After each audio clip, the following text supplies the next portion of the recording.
കോഴിക്കോട് ജില്ലാ പഞ്ചായത്തിലേക്ക് ആദ്യഘട്ട സ്ഥാനാർത്ഥി പട്ടികയുമായി കോൺഗ്രസ് 7 സ്ഥാനാർത്ഥികളെയാണ് പ്രഖ്യാപിച്ചത്. ആകെയുള്ള 28 ഡിവിഷനിൽ 14 കോൺഗ്രസ് മത്സരിക്കുന്നത്.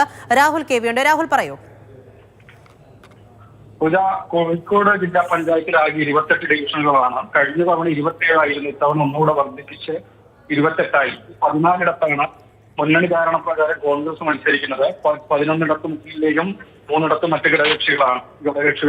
14 7 സ്ഥാനാർത്ഥികളെയാണ് ഇപ്പോൾ പ്രഖ്യാപിച്ചിട്ടുള്ളത്. എടച്ചേരി, കായക്കൊടി, മേപ്പയ്യൂർ, ചാത്തമംഗലം, കക്കോടി ഉൾപ്പെടെ ഒപ്പം തന്നെ ബാലുശ്ശേരി, കാക്കൂർ എന്നിവിടങ്ങളിലേക്കുള്ള സ്ഥാനാർത്ഥികളെയാണ്. കഴിഞ്ഞ തവണ കോൺഗ്രസ് പരാജയപ്പെട്ട സീറ്റുകളാണ് ഇതെല്ലാം എന്നത് എടുത്തു പറയേണ്ട ഒരു കാര്യം തന്നെയാണ്. കഴിഞ്ഞ തവണ വിജയിച്ച ഡിവിഷനുകളിലേക്ക് ഏതായാലും ആദ്യഘട്ടത്തിൽ സ്ഥാനാർത്ഥികളെ പ്രഖ്യാപിച്ചിട്ടില്ല.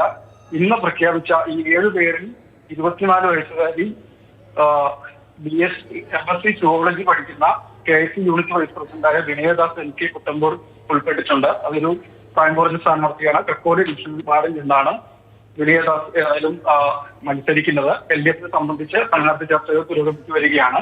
തെരഞ്ഞെടുപ്പ് തീയതി പ്രഖ്യാപിച്ചതിന് ശേഷം വിജ്ഞാപനം വന്നതിന് ശേഷം സ്ഥാനാർത്ഥി പ്രഖ്യാപനം ഉണ്ടാകുമെന്നുള്ള LDF നേതാക്കൾ പറയുന്നത്. നല്ല ഭൂരിപക്ഷത്തിൽ LDF ഭരിക്കുന്ന ജില്ലാ പഞ്ചായത്താണ് കോഴിക്കോട്. രാഹുൽ കെ വി ആണ് വിവരങ്ങൾ നൽകിയത്.